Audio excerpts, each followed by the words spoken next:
Nagpabigat ng trapiko sa ilang bahagi ng Metro Manila ang biglang pagbuhos ng malakas na ulan ngayong hapon. Hudyat na ba ito ng pagsisimula ng tag-ulan? Ating saksihan.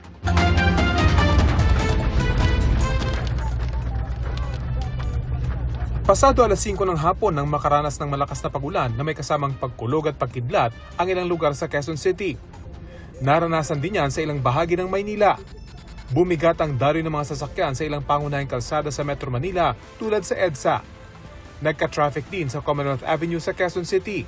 Ayon sa Pag-asa, thunderstorms ang nagpaulan. Umulan din ng malakas sa maraming parte ng Metro Manila kaninang umaga.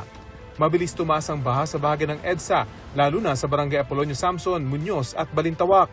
Hindi huminto ang ulan ang lakas-lakas eh. Kaya dito ako dumaan, aakit ng tubig dyan eh. Pero issue talaga yan. Pero issue. Sa katulad namin nagsasidecar, hindi na kami makapaghatid dahil sa lalim ng tubig. Mabilis po, pero nag-ano naman siya kaagad, sandali lang. Humuhupa kaagad.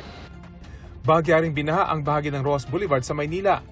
Ayon sa Pag-asa, sa Sabado, magsisimula ng mas lumakas ang southwesterly winds dahil sa paparating na bagyo. Ang paglakas niyan, pwedeng maging daan sa pagkakaroon ng habagat na isa sa mga indikasyon na talagang nalalapit na ang opisyal na tag-ulan season. Patuloy na imamonitor kung magiging sapat sa required na rainfall ang maitatala sa ilang Pag-asa stations sa loob ng 5 magkakasunod na araw. We are also looking dito sa may part ng Mimaropa, especially sa may Occidental Mindoro, pati sa may parts ng Zambales, Bataan, kung saan pwede tayo makarecord ng mga maximum rains ranging from 50 to 100 mm. At habang nananagiliran ng bagyo sa Eastern Seaboard, hihilahin nito paangat ang habagat para mas magpaulan pa sa maraming lugar. Since paangat po yan, so yung trough nitong bagyo po pwede nang makaapekto dito sa may parts ng Ilocos Norte, maging dito sa may Cagayan, tapos Batanes. Ako si Rafi Timang, inyong saksi.